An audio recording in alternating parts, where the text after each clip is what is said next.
Capítulo 5. Do confronto direto e indireto. Sun Tzu diz: comandar muitos é o mesmo que comandar poucos. Tudo é uma questão de organização. Controlar muitos ou poucos é uma mesma e única coisa. É apenas uma questão de formação e sinalizações. Lembra o nome de todos os oficiais e subalternos.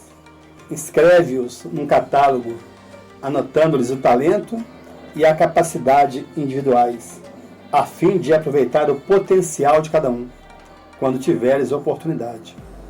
Age de tal forma que todos os que deves comandar estejam persuadidos que teu principal cuidado é preservá-los de toda desgraça. As tropas que farás avançar contra o inimigo devem ser como pedras que arremetes contra ovos, de ti até o inimigo. Não deves haver outra diferença senão a do forte ao fraco, do cheio ao vazio. A certeza de sustentar o ataque do inimigo sem sofrer uma derrota baseia-se na combinação de forças diretas e indiretas. Força direta, fixar e distrair. Força indireta, irromper o golpe, não é previsto. Utiliza forças diretas para desfechar uma batalha e forças indiretas para consolidá-la. Os recursos dos que são hábeis na utilização de forças indiretas são tão infinitos quanto o céu e a terra, e tão inesgotáveis quanto os mananciais. Ataca a descoberta, mas vence em sigilo. Eis em que poucas palavras, em que consiste a habilidade e a perfeição no comando das tropas. As luzes e as trevas, o aparente e o secreto. Eis toda a arte. Aquele que a possui assemelham-se ao céu e à terra, cujos movimentos nunca são aleatórios. Assemelham-se aos caudais e aos mares inexauríveis. Mesmo mergulhados nas trevas da morte, podem reviver.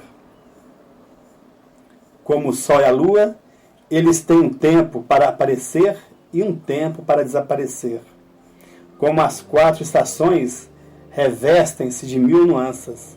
Só há 5 notas musicais, mas quem jamais ouviu todas as melodias que podem resultar de sua combinação? Só há 5 cores primárias, mas quem jamais viu o espetáculo de todas as cores matizadas? Só há 5 paladares, mas destes podem resultar infinitos sabores. Quem jamais experimentou todos? Na arte militar e na de um bom comando das tropas, há apenas 2 espécies de forças.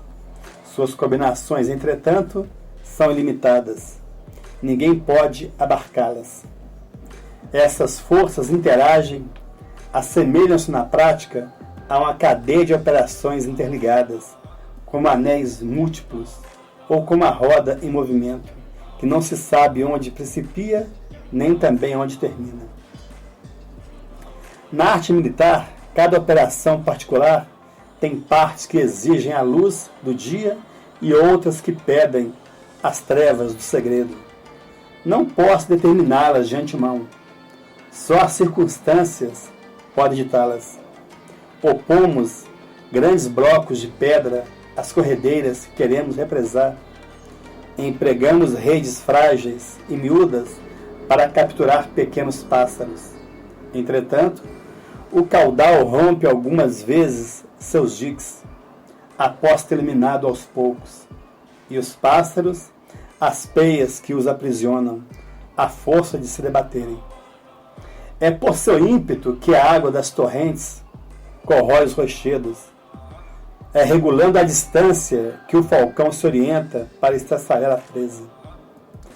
Possuem verdadeiramente a arte de bem comandar aqueles que souberem e sabem potencializar sua força, que adquiriram uma autoridade ilimitada que não se deixam abater por nenhum acontecimento, por mais desagradável que seja, que nunca agem com precipitação, que se conduzem, mesmo quando surpreendidos, com sangue frio, que têm habitualmente nas ações meditadas e nos casos previstos antecipadamente, e agem com rapidez, fruto da habilidade aliada a uma longa experiência.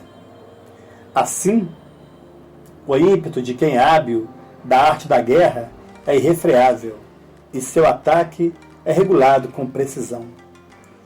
O potencial desse tipo de guerreiro é como arcos retesados, tudo verga sob seus golpes, tudo é derribado.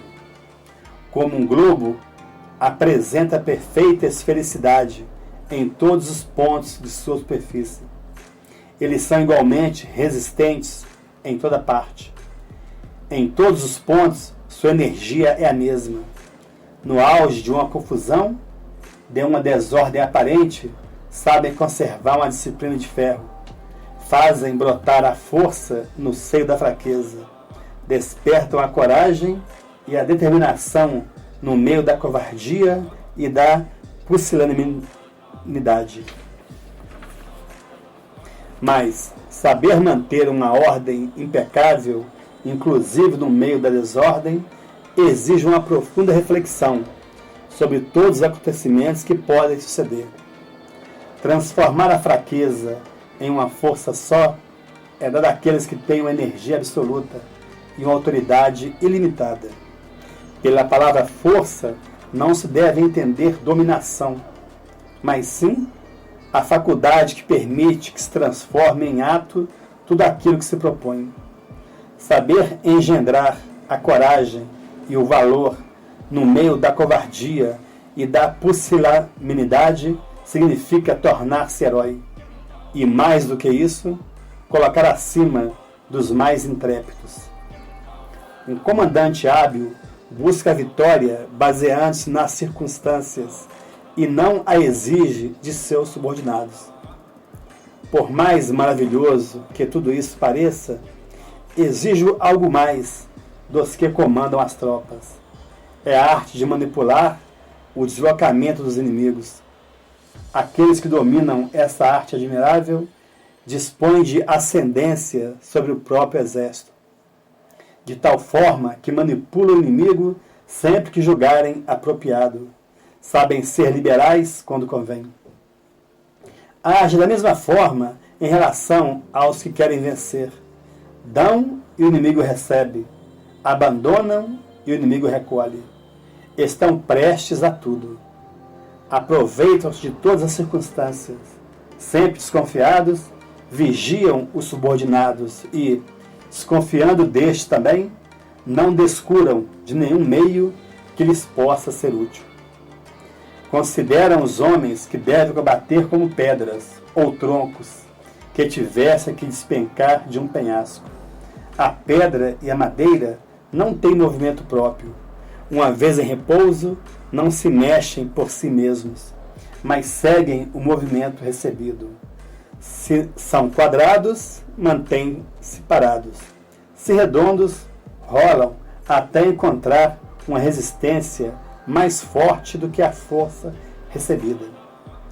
Age de forma que o inimigo seja, entre tuas mãos, como uma pedra redonda, que terias que precipitar de um penhasco. A força necessária é insignificante, os resultados espetaculares. É nesse ponto que reconhecerá tua força e autoridade.